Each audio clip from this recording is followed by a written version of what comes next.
सात संगत जी, प्यार से कहना धन निरंकार जी। आज यूएई के इस समागम पे, जहां आप सब इतने अच्छे वचनों के साथ संगत में मन के भाव रख रहे थे, और हर एक वचन, हर एक गीत, हर एक कविता, चाहे किसी भी भाषा में रखी गई हो, वो इस परमात्मा, इस निरंकार से जोड़ने की ही बात कर रही थी। और जैसे संगत में भी महापुरुषों ने ये इशारा किया कि कैसे हम अगर इस संसार में आए हैं तो जहाँ अपनी रिस्पॉन्सिबिलिटीज भी हमें निभानी है, वहाँ साथ ही ये जैसे दासी के पीछे कोटेशन भी लिखी है, वन वर्ल्ड वन फैमिली,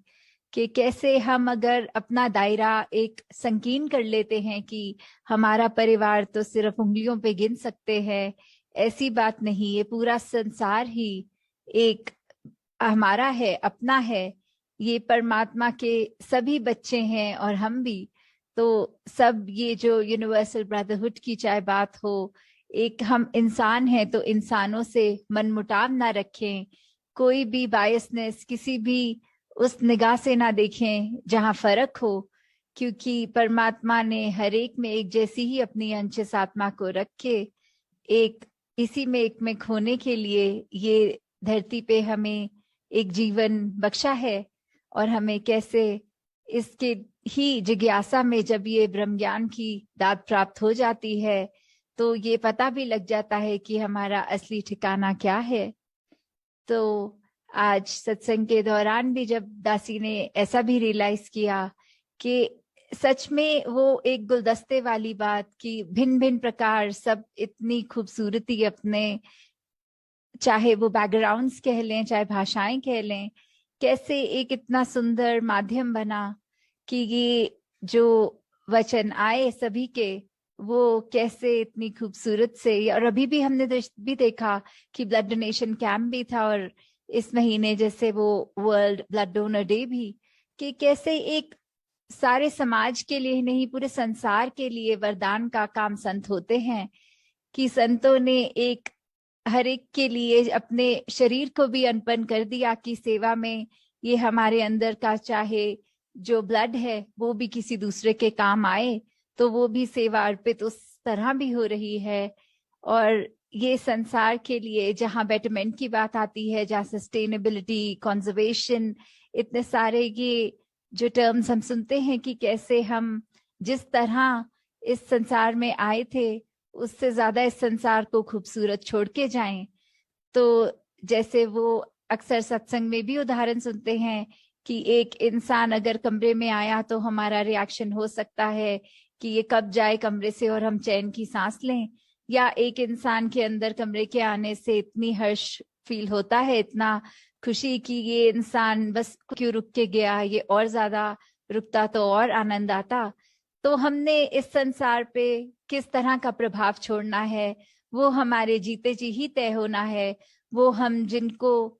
अपने दिनचर्या में मिलते हैं उनके साथ कैसे एक हमारा रिलेशन एस्टैब्लिश होता है, तो उसी पे हमें जहाँ फोकस करना है। वहां ही ये सब तभी पॉसिबल है जब इस निरंकार प्रभु परमात्मा से ही हमारी लिव जुड़ी हो, और जब इसी के ही इस निरंकार रूपी समुद्र में हम जब बह रहे हों, बिना अपना वो एक अलर्टनेस तो रखनी जहाँ चेतनता की बात होती है, पर एक जो कहते हैं गोइंग विद द फ्लो, ये बहते चले जाना इस निरंकार की रजा में। ये पल पल जैसा हमारे लिए सोचा है उसी में, बिना कोई इफ्स एंड बट्स एंड कुछ भी ऐसा ना सोचते हुए सिर्फ और सिर्फ मानकर कि ये बहुत सुंदर है और इसी में ही हमारे लिए ये सबसे बेस्ट है ये। तो कैसे हम सब और निरंकार के करीब आए सेवा सिमरन सत्संग के माध्यम से। और सिर्फ जब सत्संग आए तो फिर ये बात ना हो कि फिजिकली बैठे हैं, पर ये कि हम कितने हर एक के वचन को एक अलर्टनेस के साथ सुन रहे हैं कि हमारे किरदार में वो अच्छी बातें आए। तो आज ऐसे ही सत्संग के दौरान पहले कुछ समय तो ऐसा हुआ कि एक कीड़ा उड़ते हुए अंदर आ रहा था, तो जो महापुरुष दासी टीवी स्क्रीन पे देख रही थी तो दासी और कैमरे के बीच में वो जब जब कीड़ा उड़ता था तो वो नजर एकदम उस कीड़े पे पड़ जाती थी, ना कि स्क्रीन पे जो बोलने वाले महापुरुष हैं उनसे डिस्ट्रैक्ट होके कीड़े की ओर ही नजर जा रही थी। तो वही ख्याल आ रहा था कि कैसे ये माया इस संसार की हमारे को एक सेकंड नहीं लगता कि एक अनमोल वचन जो सत्संग में भी सुने जा रहे हैं, कैसे एक चुटकी में हम उससे हिल गए, वो एक लिफ्ट टूट गई और हम इधर उधर और नजरें जा रही हैं, ख्याल और कहीं भाग रहे हैं। तो कैसे अपने मन को, अपने दिमाग को ये एकाग्र करके इस परमात्मा पे हमें हमेशा रखना है, ताकि कोई भी डिस्ट्रैक्ट हमें ना कर पाए और हम सही मायने में जहाँ ध्यान होना है वहीं रखें। और दूसरी चीज एक सत्संग के दौरान और हो रही थी आज, कि दासी को जब भी स्क्रीन के स्पॉटलाइट पे रखते थे तो एक स्क्रीन पॉपअप आता था कि ये अपने आप को अनम्यूट कर ले, वो वाला बटन, कि उसके लिए। तो फिर यही ख्याल आया कि कैसे, क्या संसार में जब सबकी नजरें हम पे होती हैं तो हम क्या करना चाहते हैं, क्या हम कुछ बात करना चाहते हैं, या हमारे एक्शंस ही अगर सब देख लें तो उसी में ही कन्वे हो जाएगा कि हमारा किरदार क्या है, हम किस संगत से जुड़े हैं, हमारा एक ये मुंह उजला है कि नहीं। ये जरूरी नहीं कि जब जब हम पे दुनिया की नजर है तब हम कुछ ऐसी बात करें, जैसे हरदेव वाणी में भी लिखा है, निरंकार ये मौन है कितना, हम भी कम बोला करें। तो इसका मतलब ये नहीं कि बिल्कुल हम चुप करके कोई समाधि लगा के बैठ जाएं, पर इसका मतलब ये कि जहाँ एक नीड है वहां तो हम बोलें, और बोलें भी कैसे, एक अपने शब्दों में कोमलता लाएं, मधुरता लाएं, एक खट्टे वचन ना बोले जो किसी का दिल तोड़े, एक गुस्सा वाले भाव से, एक सार्कास्टिक होके नहीं, सिर्फ एक हमें टोंटबाजी जिस बोलते हैं नहीं करनी है। एक हमें हमेशा अपने मन के भाव दूसरे तक जो पहुंचाना है वो बहुत ही आराम से अपने थॉट्स को कन्वे करना है। तो उस तरह जहां बात है कि एक ऑप्शन की, या तो किसी की बात हम सुन रहे हैं जहां मन कर रहा है इसको अभी टोक के दो ऐसे शब्द बोल दें कि ये अपने आप चुप हो जाएगा और हम इस कॉन्वर्सेशन में जीत जाएंगे, वहां कई बार ये अगर ध्यान से सोचा जाए कि ब्रह्म ज्ञान अनुसार